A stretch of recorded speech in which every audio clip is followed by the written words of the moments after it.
அன்பார்ந்த மாணவ செல்வங்களுக்கு எஸ்எம்சி மெட் சார்பாக வணக்கத்தை தெரிவித்துக் கொண்டு கடந்த வீடியோவின் தொடர்ச்சியாக அதாவது தனு வெளியீட்டகத்தால் 3ஆம் தவணை பரீட்சையாக நடத்தப்பட்ட காப்போத சாதன மாணவர்களுக்கான வினாத்தாள் 1 A பகுதியில் இதுவரை 18 வினாக்களுக்கு எவ்விதம் இலகுவாக விடையளிக்கலாம் என்பதனை கற்றிருந்தோம். இன்று அதன் தொடர்ச்சியாக மேலும் சில பகுதி 1 வினாக்களுக்கு எவ்விதம் இலகுவாக விடையளிக்கலாம் என்பதனை இன்றைய தினம் இந்த வீடியோவின் மூலமாக கற்றுக்கொள்வோம். எனவே பிள்ளைகள் என்னென்னா இது ஸ்கிப் பண்ணாமல் முழுமையாக பாருங்கள். இது முழுமையாக பார்த்து நீங்கள் பயன்பெறுவது மட்டுமில்லாமல் உங்களது நண்பர்களும் பயன்பெறுவதற்கு அதிகம் பகிர்ந்து உதவுங்கள். உங்களது தேவைகளை கீழே இருக்கிற கமெண்ட் பாக்ஸ்களை நீங்கள் பதிவு செய்யுங்க. இனி 19வது வினா, பொது விகிதம் மறைமூன்றாக உள்ள பெருக்கல் விருத்தி ஒன்றின் 3ஆம் உறுப்பு 18 எனின் 6ஆம் உறுப்பை காண்க. இப்போ நாங்கள் என்ன செய்வோம்னா பொது விகிதம் தரப்பட்டிருக்கு, 3ஆம் உறுப்பு தரப்பட்டிருக்கு, நாங்கள் 1ஆம் உறுப்பை காணுவோம். இப்போ 3ஆம் உறுப்பை நாங்கள் என்னாம் உறுப்பு எப்படி எழுத போகிறோம்னா TN7 ARN N1 எழுதுவோம். அப்போ TN7 ARN N1 இதில் பாருங்க பிள்ளை 3ஆம் உறுப்பு 18 தந்திருக்கு. அப்போ AR வெர்க்கம் சமன் 18, பொது விகிதம் மறைமூன்று தந்திருக்கு. ஆகவே 6க்கு பதிலாக என்ன செய்ய போகிறோம், மறைமூண்டை போடுவோம். இப்போ R வெர்க்கம் என்றபடியே A தர மறைமூண்டின் வெர்க்கம் என்று எழுதுகிறேன். மறைமூண்டின் வெர்க்கம் 9, ஆகவே 9 A7 18 எழுதுவோம். இனி 2 பக்கம் 9ஆல் வகுத்தீங்கன்னா பிள்ளைகள் A சமன் என்னவாக இருக்க போது 2ஆக இருக்கும். இப்போ நாங்கள் முதல் உறுப்பை கண்டுட்டோம், பொது விகிதம் தெரியும். இப்போ 6ஆம் உறுப்பை காணுவோம். 6ஆம் உறுப்பை எப்படி எழுதலாம்னா TR7 ARN 5 எழுதலாம். இப்போ 1ஆம் உறுப்பை கண்டுட்டோம், எங்களுக்கு 2 தர பொது விகிதம் மறைமூன்று தெரியும், மறைமூன்றின் 5ஆம் அடுக்கு. அப்போ மறைமூன்றின் 5ஆம் அடுக்கு, மறைமூன்று 5 தரம் எழுதி பெருக்கினீங்கன்னா பிள்ளை 243, அதாவது மறை 243. அப்போ 2 தர மறை 243, நாங்கள் 2ஆல் மறை 243 பெருக்கினோம்னா 486, மறை 486. அதாவது பொது விகிதம் 3ஆக உள்ள பெருக்கல் விருத்தி ஒன்றின் 3ஆம் உறுப்பு 18 இருந்தால் அவ்விருத்தியின் 6ஆம் உறுப்பு என்னவாக இருக்க வேண்டாம் பிள்ளை, மறை 486 இருக்கும். சரிதானே? 20வது வினா, புள்ளிகள் A, B பெரிய வட்டத்திலும் புள்ளிகள் C, D சிறிய வட்டத்திலும் உள்ளன. வட்டங்கள் இடைவட்டும் புள்ளிகள் E, F ஆகும். கோணம் AEB 30 பாகையெனின் கோணம் CEDயின் பருமனை காண சொல்லியிருக்கு. அப்போ நாங்கள் உரிய இடத்துல அந்த கோணத்தில் பருமனை குறிப்போம். AEB 30 பாகை உரிய இடத்துல குறிப்போம். இந்த AEB என்ற கோணத்தை பாருங்க பிள்ளைகள், அதுக்கு சமனான கோணம் என்ன, AFB ஆக இருக்கு. ஏன், ஒரே துண்ட கோணம், அதாவது AEB என்ற கோணத்துக்கு சமனான கோணம் AFB ஆக இருக்கும். அப்போ AFBயில் நான் 30 பாகை குறிக்கிறேன். இன்னொரு விஷயம் தெரியும் பாருங்க பிள்ளைகள், இந்த CFD என்றது AFBக்கு சமனாக இருக்கும். என்ன காரணம்னா குத்தெதிர் கோணம். அப்போ நாங்கள் அதையும் என்ன செய்ய போகிறோம், CFD என்ற இடத்துல 30 வாகை குறிப்போம். இப்போ CFD 30 வாகைன்னு சொன்னால் இந்த CFDக்கு ஒரே துண்ட கோணம் என்னவா இருக்குமெண்டா CED ஆக இருக்கும். CED தான் எங்களுக்கு கேட்டது. அப்போ அது என்ன வரும், CEDயும் 30 வாகைன்னு குறிக்கிறோம். அப்போ நாங்கள் இந்த தொடர்பதில் ஒரு எழுதி காட்டுவோம் பிள்ளைகள். AEB சமன் கோணம் AFB, நீங்கள் காரணம் அதில் எழுதி கொள்ளுங்க, ஒரே துண்ட கோணம். ஆகவே AFB என்னவா இருக்க போது 30 வாகை.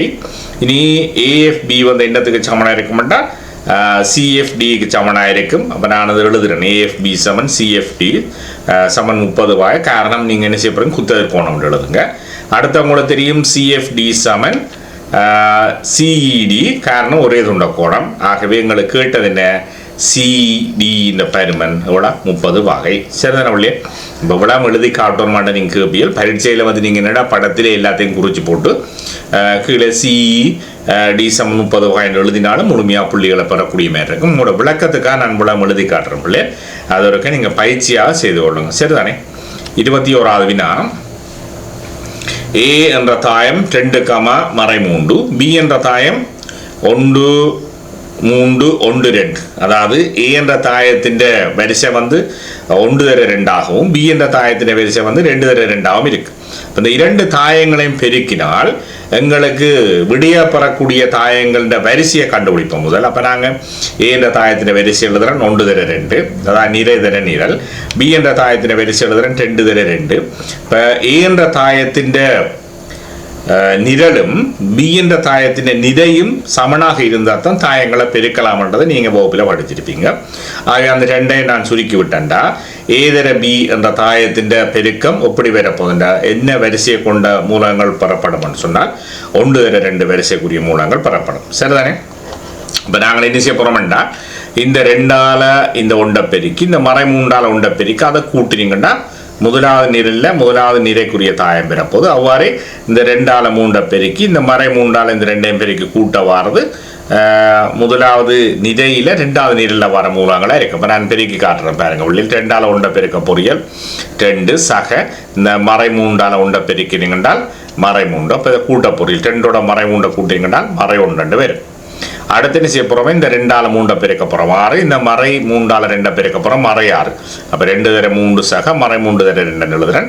6 சக மறை 6 கூட்டினீங்கண்டா பிள்ளைகள் 0. அப்போ ஏதர பி என்னவா இருக்க போதென்றால் மறை 1 0 என்ற 1 தர 2 நிரலுக்குரிய தாயமாக இருக்க போகும். சரிதானே? 22வது வினாவை பார்ப்போம். கூட்டமாக்கப்பட்ட மீடரின் பெரம்பலின் ஒரு பகுதி இங்கு தரப்பட்டுள்ளது. 11,15 வகுப்பாடைக்குரிய மீடரனை காண்க. இதில் பாருங்க மீடரனும் திரள்முரனும் தரப்பட்டிருக்கு. 6-10 வகுப்பாடின மீடரன் 4 திரள்முரன் 10 சொல்லப்பட்டிருக்கு. அடுத்த என்ன இருக்குண்டா அந்த 10ஓட இதில் இருக்கிற மூலத்தை கூட்டினா 18 வரப்போகுது. இப்போ நாங்கள் 18 இந்த 10 கழிச்சிக்கிட்டா இதுக்குள்ள வரக்கூடிய மீடரன் வரும். அதாவது 11-15 வகுப்பாடின மீடரன் என்ன வரைக்க போகுதுன்னா 8 இருக்கும். அப்போ நான் உரிய இடத்துல 8 குறிக்கிறேன்.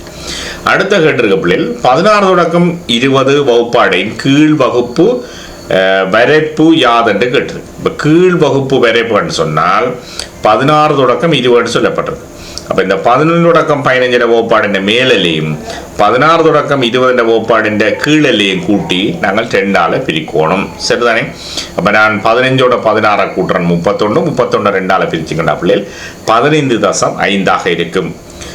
16-20 வகுப்பாடின் கீழ் வகுப்பு வரைப்பு யாதென்று கேட்டால் நாங்கள் முதல் வகுப்பாடின மேலெல்லையோட எங்களை சொல்லப்பட வகுப்பாடின கீழெல்லையை கூட்டி 2ஆல் வகுக்கணும். கீழ் வகுப்பு வரைபண்ணு கேட்டால் அப்போ இதில் மீடர்னு கேட்டிருக்கு. இதில் வகுப்புகளின் எல்லியன்னு கேட்டால் இந்த 16-20 வகுப்பாடின் கீழ் வகுப்பு எல்லியன்னு கேட்டால் அதில் 16 நேராக கொடுக்கலாம். இப்போ உதாரண வினாக்களில் நீங்கள் கொஞ்சம் கவனம் செலுத்தணும் பிள்ளைகள். ரைட். 23வது வினா. உருவில் பிசி சமன் 10 சென்டிமீட்டர் ஆகும். tan θ 5/4 ஏபியின் நீளத்தை காண சொல்லி கேட்டுறேன். இப்போ இதில் பார்த்தீங்கன்னா பிள்ளை tan θ என்ன எதிர்பக்கத்துங்கள் அயற்பக்கமாக இருக்க போதும். அப்போ நாங்கள் என்ன செய்ய போகிறோம் இதில் tan விகிதம் சொல்லப்பட்டிருக்கு. tan θ என்னென்னு எழுத பொறியல் ஏபியின்கள் பிசின்னு எழுத பொறியல். tan θ என்ன இருக்க போது 5/4. tan θ 5/4 சொன்னால் இங்கே பார்த்தீங்கன்னா பிசி நீளம் 10 சென்டிமீட்டர் இங்கே 5 சென்டிமீட்டர் தந்தன்னு சொன்னால் அது என்ன சமவெளி பிட்டம் எழுத போறீங்க. அப்போ மேலே எங்களின் 2ஆல் பெருக்கி விட்டோம்னா பிள்ளைகள் tan θ சமன்னா 10/8 இருக்க போது. உங்களுக்கு கேட்டது என்ன ஏபியின் நீளம். அப்போ ஏபி என்னவா இருக்க போது பிள்ளைகள் 8 சென்டிமீட்டராக இருக்கும். சரிதானே? ரைட். 24வது வினா. மாணவன் ஒருவன் தொலைத்தொடர்பு கோபுரம் ஒன்றின் அடியிலிருந்து 100 மீட்டர் தூரத்தில் நின்று மாணவன் ஒருவன் தொலைத்தொடர்பு கோபுரம் ஒன்றின் அடியிலிருந்து 100 மீட்டர் தூரத்தில் நின்று அதன் உச்சியை 60 பாகை ஏற்ற கோணத்தில் காண்கின்றான். தரப்பட்டுள்ள உருவில் இத்தகவல்களை குறித்து காட்டுக. மாணவன் உயரத்தை புறக்கணிக்கட்டாம். உயரம் ஒன்று இருக்கும் அதை புறக்கணிக்க சொல்லியிருக்கு. அது உரிய இடத்துல குறிச்ச மாட்டேன் சொல்லி அடியிலிருந்து 100 மீட்டர் தூரம் வேண்டாம். நான் இப்போ இதில் 100 மீட்டர் குறிக்க போகிறோம்.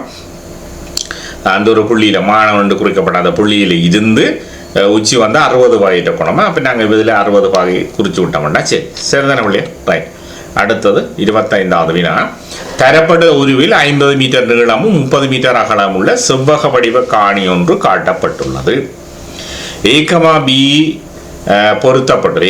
பியில் பொருத்தப்பட்டுள்ள கமராவில் உள்ள நகர் உணரி 30 மீட்டர் தூரம் வரை மனித நடமாட்டத்தை உணரக்கூடியது. காணியில் மனித நடமாட்டத்தை உணர முடியாத பகுதியில் நிலத்தை காட்டட்டான். வேயிலிருந்து பி கிடப்பட்ட தூரம் 50 மீட்டர். அதே போல அகலம் பிசி எவ்வளோ இருக்க போது 30 மீட்டராக இருக்க போது.